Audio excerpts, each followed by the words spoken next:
Hello, dear students. In today's class, we will discuss some questions related to your topic, states of matter. So, let's start with your first question. The rate of diffusion of methane is twice that of X. The molecular mass of X is. तो इससे पहले आपको ये पता होना चाहिए कि आपका जो रेट ऑफ डिफ्यूजन है वो किन चीजों पे डिपेंड करता है. Then we will answer this question. तो पहले कंसेप्ट समझ लेते हैं, देन हम क्वेश्चन पे आते हैं. तो जो आपका रेट ऑफ डिफ्यूजन है that is inversely proportional to square root of your molar mass. That is inversely proportional to square root of your molar mass. तो इस चीज का आपको ध्यान में रखना है. और क्वेश्चन में आपको एक्स का मोलर मास पूछा गया है, तो हम क्या लिखेंगे आपका R1 by R2 is equal to square root of your M2 by M1.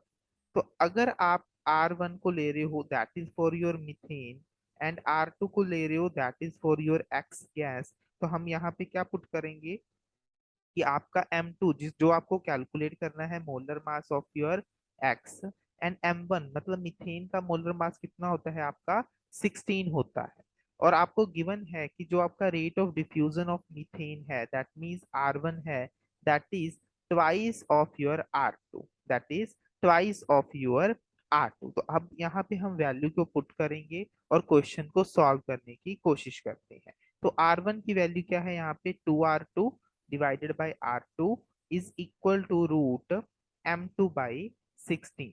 तो जैसे ही आप यहाँ से सॉल्व करोगे तो हमारे पास यहाँ पे जो आपका square root of molar mass आएगा that comes out to be your 8 and molar mass of your x comes out to be your 64. तो इस क्वेश्चन का आपका आंसर क्या आएगा आपका ए ऑप्शन. तो ध्यान क्या रखना था आपका, जो आपका रेट ऑफ डिफ्यूजन होता है that is inversely proportional to square root of your molar mass. तो यहां से पेपर में आपको क्वेश्चन आ सकता है.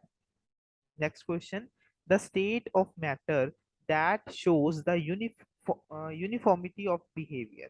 दैट मीन्स जो आपका यूनिफॉर्म बिहेवियर को क्या करता है, शो करता है, ये आपको इस क्वेश्चन में बताना है.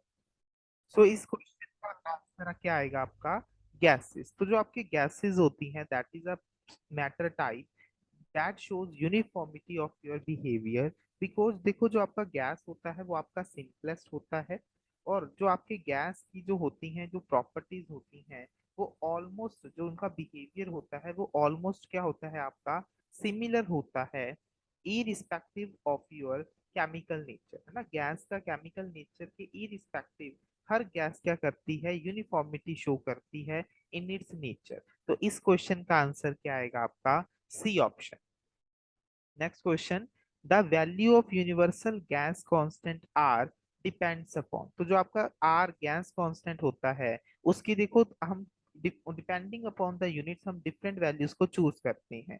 तो अगर आर की वैल्यू आपकी क्या होती है 8.314 जाउल पर केल्विन पर मोल. तो अगर आप एक्सप्रेस कर रहे हो इन टर्म्स ऑफ जाउल तो आप गैस कांस्टेंट की वैल्यू क्या लोगे 8.314 जाउल पर केल्विन पर मोल. तो अगर आपको इसी क्वेश्चन को कैलोरी में डिपिक्ट करना है देन आप आर की गैस कांस्टेंट की वैल्यू क्या लोगे 2 कैलोरी पर केल्विन पर मोल. और अगर आपको इसी चीज को लीटर एटमोसफेयर पर केल्विन पर मोल में एक्सप्रेस करना है देन आप आर की वैल्यू क्या लोगे 0.0821 लीटर एटमोसफेयर पर केल्विन पर मोल. सो दैट मीन जो आपके आर गैस कांस्टेंट की वैल्यू है वो किन किन चीजों पे डिपेंड करती है, आपके आपके वॉल्यूम पे डिपेंड कर रही है, आपके प्रेशर पे डिपेंड करती है, आपके टेम्परेचर पे डिपेंड करती है. सो इसका आंसर क्या आएगा, that depends upon the units of your volume, temperature and pressure. So depending आपको रिएक्शन में कौन सा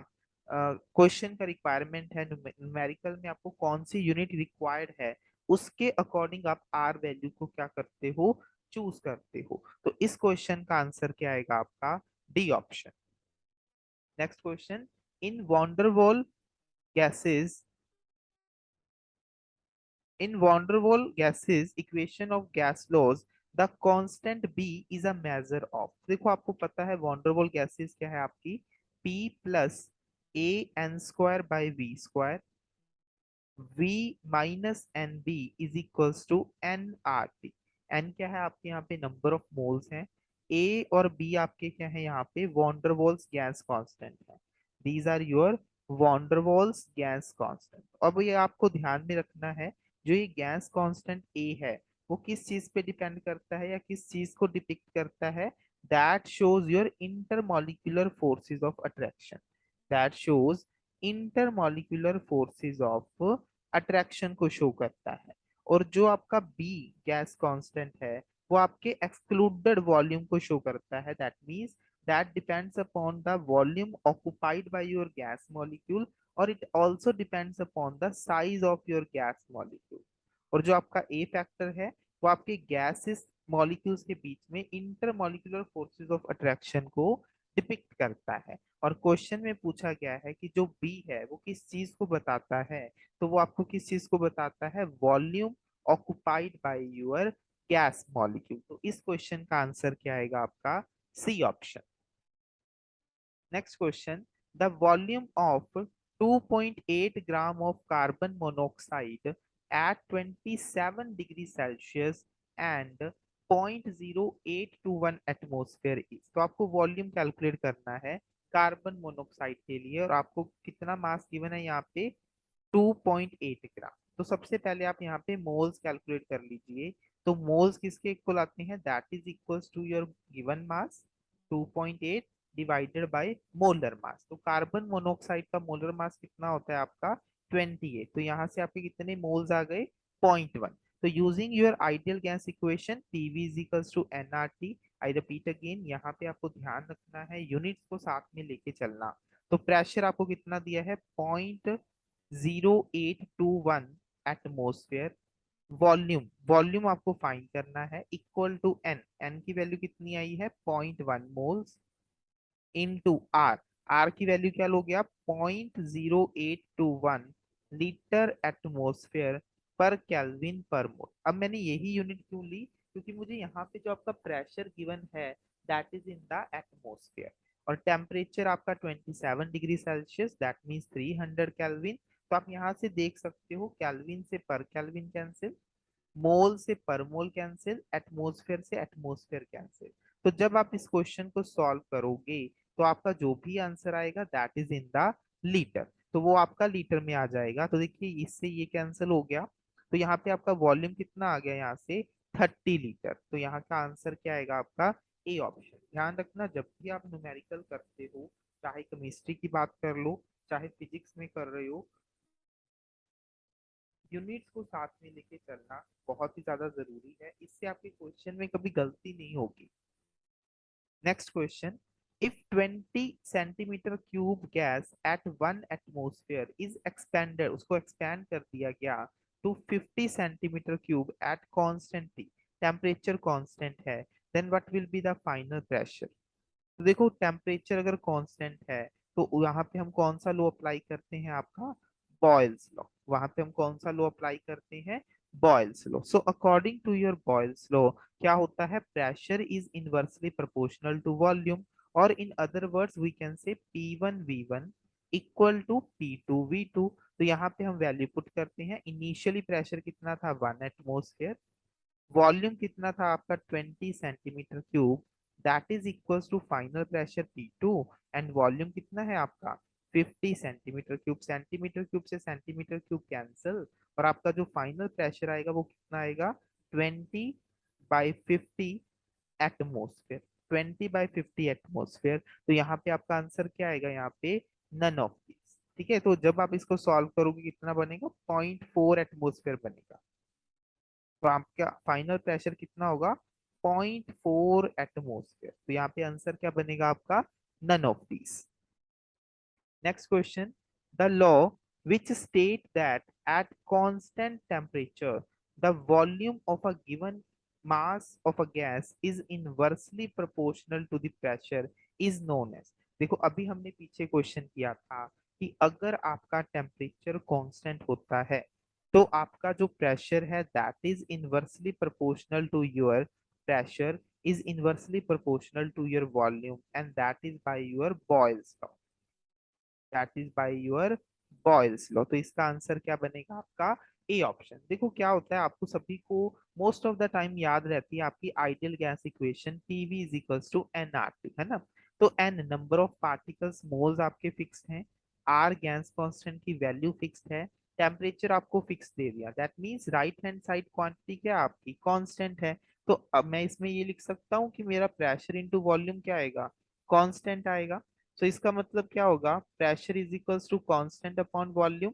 तो अगर मैं यहाँ से इसको ये लिख दूं, that is inversely proportional to volume, तो that is your Boyle's law. तो बॉयल्स मतलब टेम्परेचर के साथ रिलेट कर सकते हो ना, बॉयल करना मतलब टेम्परेचर दे रहे हो। तो यहाँ पे आपका टेम्परेचर जब कांस्टेंट होता है तो आप आइडियल गैस इक्वेशन को यूज करके यहाँ से निकाल सकते हो। So that means at constant temperature pressure is inversely proportional to your volume. तो इसका आंसर क्या आएगा आपका? A option. बाकी भी चेक करते हैं। Next is your Charles law. So Charles law क्या बोलता है ये आपको समझना है यहाँ पे।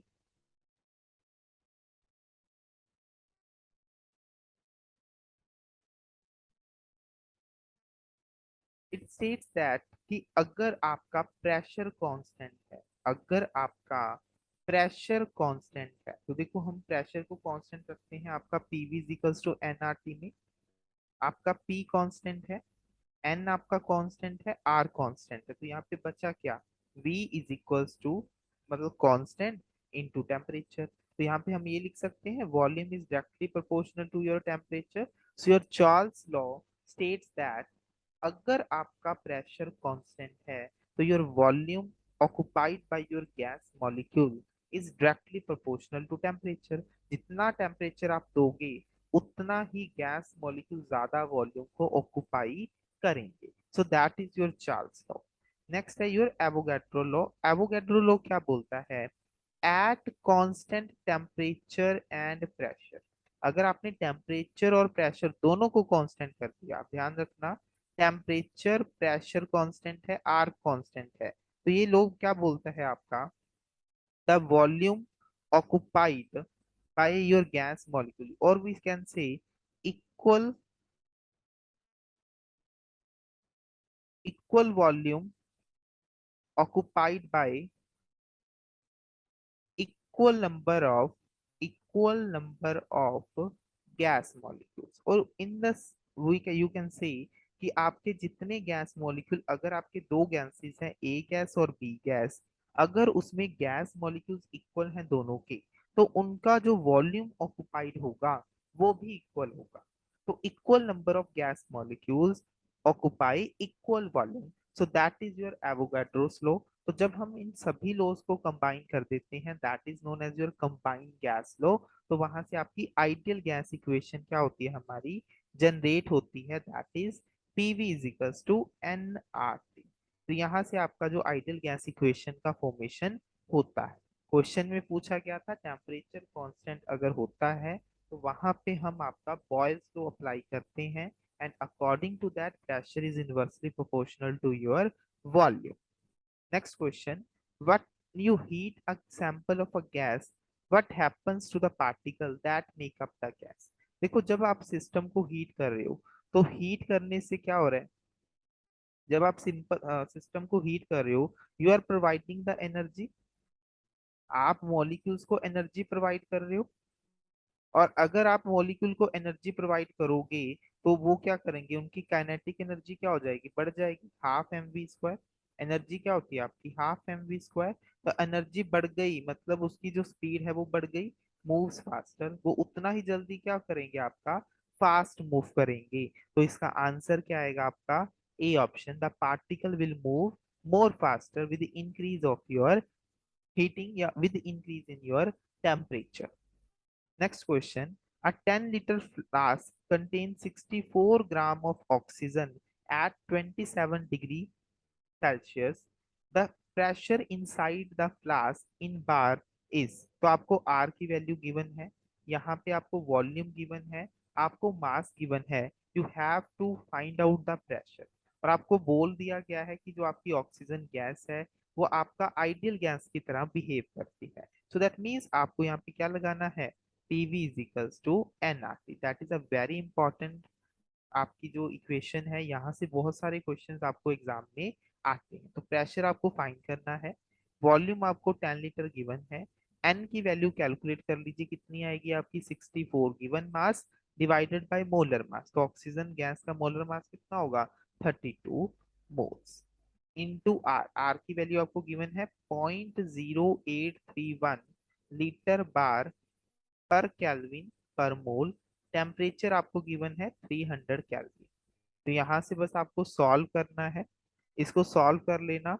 जैसे ही आप सॉल्व करोगे, देखो लीटर से लीटर कैंसिल, मोल से पर मोल कैंसर, कैल्विन से पर कैल्विन कैंसर। तो जो भी आप यहाँ पे सॉल्व करोगे, जो भी आंसर आएगा that is in terms of your bar. Mathematical calculations है, जैसे इसको सॉल्व कर लेना। जैसे ही सॉल्व करोगे आपका प्रेशर की वैल्यू बार में आ जाएगी and that will be your answer.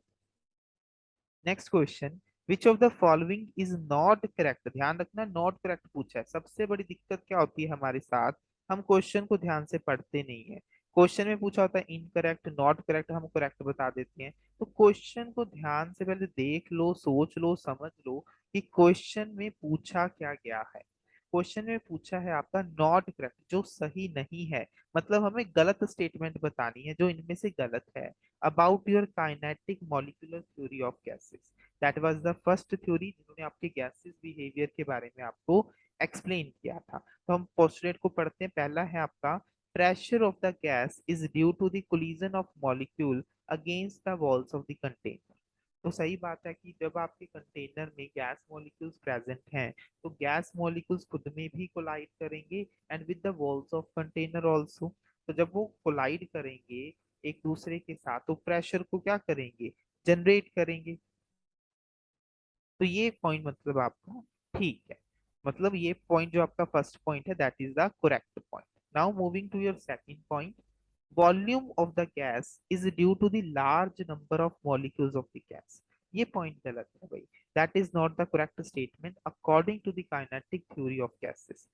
According to your kinetic theory of gases, जो आपके गैस मॉलिक्यूल्स होते हैं that are very small particle, negligible volume को ऑक्युपाई करते हैं as compare to the volume of your container. अगर आप समंदर से एक बकेट पानी निकाल भी लोगे तो समंदर के वॉल्यूम को कोई फर्क नहीं पड़ेगा। उसी तरह से यहाँ पे है कि अगर आपके गैस मॉलिक्यूल्स जो हैं, जो जितना वॉल्यूम वो ऑक्युपाइड करते हैं that is very negligible as compare to the whole volume of your container. So आपका जो यहाँ पे सेकंड स्टेटमेंट है वो आपका इनकरेक्ट है। तो यहाँ पे आपका आंसर क्या बनेगा, सेकंड ऑप्शन। बाकी भी रीड करते हैं option, average kinetic energy of molecule is directly proportional to the absolute temperature. बिल्कुल सही बात, अभी हमने पीछे क्वेश्चन किया कि जैसे ही आप सिस्टम को हीट करोगे, टेम्परेचर बढ़ाओगे, टेम्परेचर बढ़ाने से आप सिस्टम को एनर्जी दे रहे हो। एनर्जी का मतलब उनकी जो काइनेटिक एनर्जी है दैट विल इंक्रीज। तो अगर काइनेटिक एनर्जी बढ़ रही है, मतलब टेम्परेचर के साथ साथ मॉलिक्यूल्स क्या कर रहे हैं आपके, फास्टर मूव कर रहे हैं। सो that is the correct option. Fourth option, the molecule move randomly with different speed in different direction. बिल्कुल सही बात है, हर मॉलिक्यूल की जो स्पीड होगी वो डिफरेंट होगी। इसी वजह से हम उनकी एवरेज वेलोसिटी, या हम उनकी रूट मीन वेलोसिटी, या हम उनकी मोस्ट प्रोबेबल वेलोसिटी को यहाँ पे क्या करते हैं आपका कैलकुलेट करते हैं। तो मोस्ट प्रोबेबल जो आपकी वेलोसिटी होती है वो कितनी आती है, 2 RT/m, 2 RT/m। और जो आपकी आती है average velocity that is your 8 RT/πm, 8 RT/πm। And root mean square velocity कितनी आती है आपकी, 3 RT/m, where m is the molar molecular mass of your gas. ठीक है, सो ये आपको बहुत ही ज्यादा इंपॉर्टेंट है। सबसे इनमें एनर्जी का ऑर्डर, मतलब इनका इंक्रीजिंग में ऑर्डर क्या आता है, मोस्ट प्रोबेबल सबसे कम आती है, देन आती है आपकी एवरेज, और सबसे ज्यादा वैल्यू किसकी होती है आपकी, रूट मीन स्क्वायर स्पीड की। तो अगर मैं तीनों का रेशो ले लूं, तीनों का रेशो ले लूं, तो ये रेशो कितना आएगा, 1:1.128 रेशो 1.1224, 1.224। तो that is the ratio between your most probable, average speed and your root mean square speed.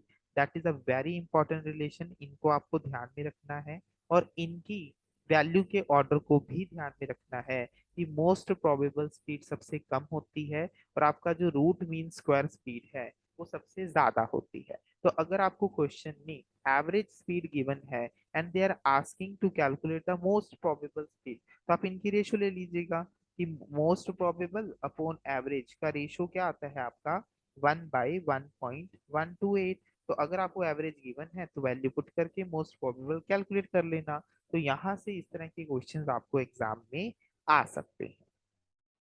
Next question है आपका, कहते choose the correct option for the graphical representation of your Boyle's law.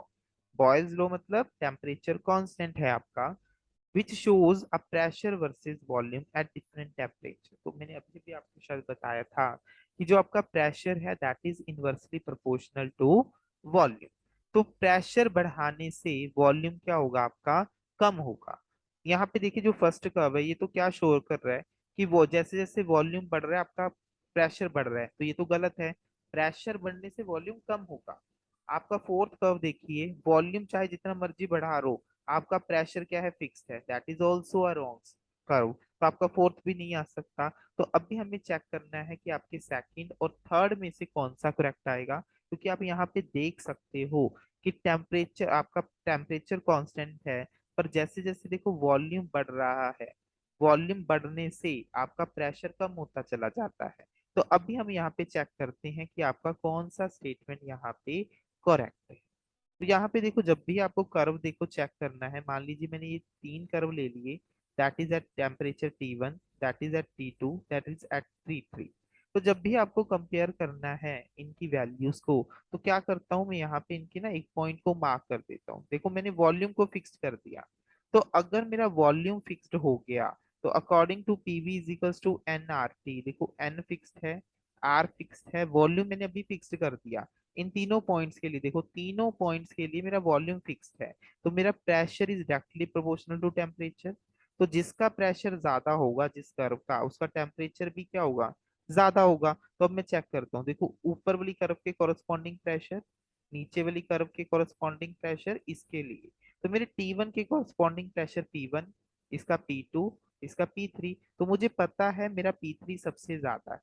तो मैंने अभी अभी बताया कि एट कांस्टेंट वॉल्यूम, यहाँ पे मैंने वॉल्यूम कांस्टेंट कर दिया, pressure is directly proportional to temperature. तो जिसका प्रेशर ज्यादा उसका टेम्परेचर क्या होगा आपका, ज्यादा होगा। तो यह दैट मीन्स जो आपका थर्ड कर्व है T3, इसका टेम्परेचर सबसे ज्यादा आएगा। और आपके थर्ड ऑप्शन में देखो यहाँ पे सबसे कम टेम्परेचर है, तो दैट मीन्स आपका आंसर क्या आएगा, सेकंड ऑप्शन। यहाँ से जैसे ही आप जा रहे हो टेम्परेचर बढ़ रहा है, तो यहाँ पे आंसर क्या आएगा आपका, सेकंड ऑप्शन। तो इस तरह के questions related to your curve आपको एग्जाम में आ सकते हैं। तो इन इस तरह से आप वहां पे चेक कर सकते हो कि what is the relationship between the T1, T2 and T3। Next question. The correct option for the total pressure in atmosphere in a mixture of gas 4 gram of oxygen and 2 gram of a hydrogen confined in a total volume of 1 liter at 0 degree Celsius is। Temperature given है, R value given है। तो सबसे पहले बस आपको क्या calculate करना है, यहाँ पे number of moles, total moles calculate कर लीजिए। तो आपके ऑक्सीजन के कितने आएंगे, 4 given mass divided by molar mass, that is for your oxygen. पर इसमें तो दो गैसेस है ना, हाइड्रोजन भी है, तो हाइड्रोजन के भी ऐड कर दो, given mass divided by molar mass. तो जैसे ही आपने यहाँ पे कैलकुलेट किया, तो यहाँ पे आपको टोटल मोल्स कितने बन गए, 9/8 मोल्स। कितने बन गए यहाँ पे आपके, 9/8 मोल्स, है ना। तो अभी बस आइडियल गैस इक्वेशन लगा दो, PV is equals to NRT. आपको टोटल मोल्स पता चल चुके हैं, तो PV is equals to NRT. Total pressure आपको कैलकुलेट करना है, that is due to the both of the gases oxygen and hydrogen. Volume आपको कितना गिवन है, 1 लीटर। मोल्स कितने आ गए, 9.9/8 मोल्स। आर की वैल्यू आपको ऑलरेडी गिवन है, क्या आपको चूज करनी है यहाँ पे, लीटर एटमोसफेयर पर केल्विन पर मोल। और आपको टेम्परेचर कितना गिवन है, 273 केल्विन। बस यहाँ पे आप सॉल्व कर लेना। जैसे ही आप सॉल्व करोगे तो यहाँ पे जो भी आपका प्रेशर आएगा that is in terms of your atmosphere. देखो लीटर से लीटर कैंसिल, पर केल्विन से केल्विन, पर मोल से मोल्स कैंसिल। तो जो भी आंसर आएगा that is in terms of your atmosphere. तो इस तरह से देखो कि जब आप वैल्यूज को यूनिट्स के साथ पुट करते हो ना, तो वहां पे आपको बिल्कुल एग्जैक्ट आंसर मिलता है, easily you can calculate. Next question, the minimum pressure required to compress 600 decimeter cube of a gas at 1 bar to 150 decimeter cube at 40 degree Celsius. तो देखो 40 डिग्री सेल्सियस जो मेरा टेम्परेचर है वो कांस्टेंट है, change क्या कर रहा है मेरा वॉल्यूम एंड प्रेशर। तो यहाँ पे देखो टेम्परेचर अगर कांस्टेंट है, you can apply your Boyle's law. So according to your Boyle's law, P1 V1 equal to P2 V2। तो आपको यहाँ पे फाइनली क्या फाइंड करना है, P1 की वैल्यू को कैलकुलेट करना है कि किस प्रेशर पे आप उसको कंप्रेस करें ताकि जो आपका फाइनल प्रेशर है वो आपका 1 बार आ जाए और वॉल्यूम कितना बन जाए 150 डेसीमीटर क्यूब। तो डेसीमीटर क्यूब से डेसीमीटर क्यूब कैंसिल, तो यहाँ पे आपका प्रेशर कितना बनेगा 1 × 150 डिवाइडेड बाई 600 बार। तो जैसे ही आपने इसको सॉल्व किया तो आपका आंसर कितना बनेगा यहाँ पे 1/4, दैट मीन्स 0.25 बार। तो इसका आंसर क्या आएगा आपका 0.25 बार। तो इसका आंसर देखो अप्रोक्सीमेटली, फिर इसका मतलब कि इसका आंसर आएगा सेकंड ऑप्शन के आसपास आ जाएगा। तो इसका आंसर क्या आएगा आपका B option. Next question, a gas at 350 Kelvin and 15 bar has molar volume 20% smaller than that of your ideal gas under the same condition। तो आपको कंप्रेसिबिलिटी फैक्टर के बारे में बताना है। देखो कंप्रेसिबिलिटी फैक्टर क्या होता है आपका, real volume occupied by your real gases divided by your ideal gases. तो अभी इन्होंने यहाँ पे बता दिया कि जो आपकी रियल गैस है वो 20% कम वॉल्यूम को ऑक्युपाई करती है। दैट मीन्स जो आपका वी रियल है that is less than your V ideal. तो अगर आपका वी रियल कम है, न्यूमिनेटर कम है, डिनोमिनेटर ज्यादा है, तो आपकी जो जेड है कंप्रेसिबिलिटी फैक्टर की वैल्यू क्या आएगी, that is less then 1। Compressibility factor क्या आएगा आपका less than 1। And compressibility factor more over किस चीज के इक्वल होता है आपका PV real by R T, PV by are T. तो अगर आपका z इज लेस देन 1 है, कंप्रेसिबिलिटी फैक्टर की वैल्यू लेस देन 1 है, तो इसका मतलब क्या है, आपको वहां पे कम प्रेशर लगाना पड़ रहा है because z is PV by R T. अगर ये कम है z, तो इसका मतलब वहां पे आपको कम प्रेशर लगाना पड़ रहा है। That means gas easily compress हो रही है बिकॉज कंप्रेसिबिलिटी फैक्टर का मतलब क्या है, जितना z का वैल्यू मतलब उतना कंप्रेसिबिलिटी कंप्रेस करना है। तो जेड अगर कम है तो मतलब गैस इजिली कंप्रेसिबल हो रही है, तो हमें वहां पे कम प्रेशर अप्लाई करना पड़ रहा है। तो अगर गैस इजिली कंप्रेस हो रही है तो इसका मतलब क्या है, गैसेस मॉलिक्यूल में अट्रैक्शन ज्यादा है, तभी तो वो कंप्रेस होगी ना। अगर उनमें अट्रैक्शन होगी तभी तो वो कम प्रेशर पे क्या हो रही है, कंप्रेस हो रही है। तो इसका आंसर क्या आएगा आपका D option, that is force z is less than 1 and attractive forces are dominant। On the other hand, अगर यहाँ पे आपकी z की वैल्यू ग्रेटर देन 1 होती, तो z का वैल्यू ग्रेटर देन 1 का मतलब you have to apply more pressure required to compress the gas, to compress the gas. तो गैस को कंप्रेस करने के लिए आपको बहुत ही ज्यादा हाई प्रेशर की रिक्वायरमेंट है। तो हाई प्रेशर चाहिए तब जाके कंप्रेस हो रही है। तो दैट मीन्स जो आपके गैस मॉलिक्यूल हैं उनमें फोर्सेस ऑफ अट्रैक्शन वीक है, वो पास में नहीं आना चाहते।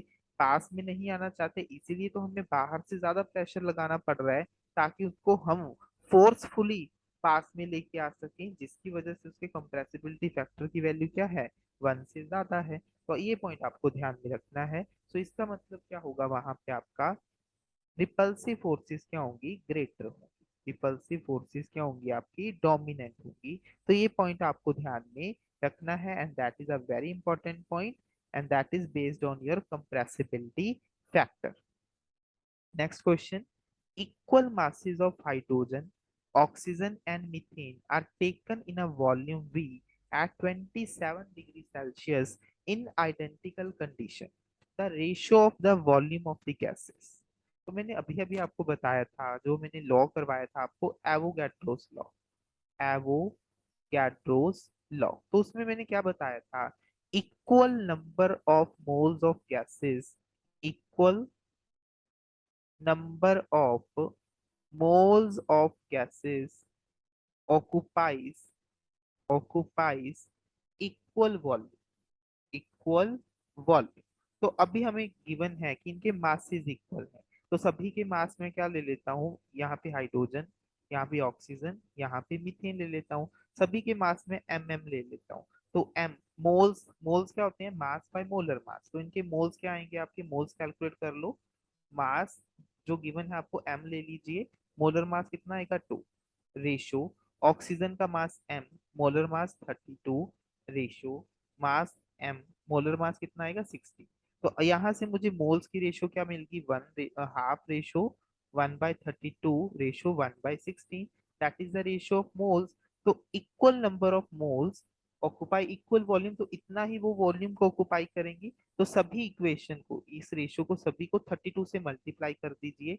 तो जैसे ही आप इसको 32 से मल्टीप्लाई करेंगे, ताकि हम इसको सिंपलेस्ट होल रेशो में कन्वर्ट कर सके, तो जैसे ही आप इसको 32 से मल्टीप्लाई करेंगे, तो यहाँ से क्या बन जाएगा आपका, रेशो क्या आ जाएगी, 16:1:2।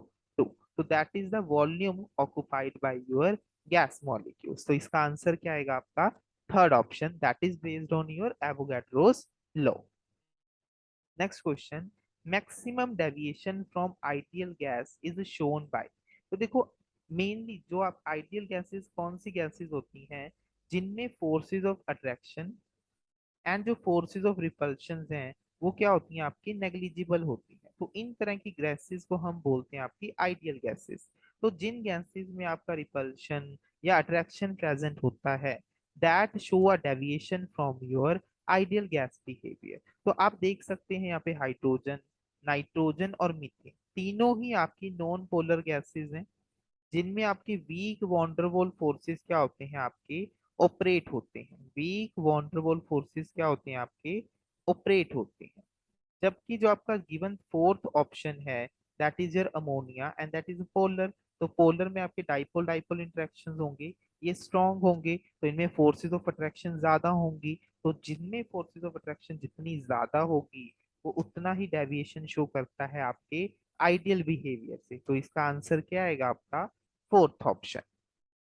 So that's all for the today's MCQs of your states of matter. अगर आप इसी तरह के क्वेश्चंस और भी प्रैक्टिस करना चाहते हो, तो you can join my ongoing test series for your master cadet chemistry, जिसमें हम इसी तरह के बहुत ज्यादा कंसेप्ट के साथ विद कंसेप्चुअल क्लैरिटी क्वेश्चंस को डिस्कस करेंगे वीडियो सॉल्यूशंस में, for your better understanding and concept clearance. Stay tuned, stay blessed, happy learning.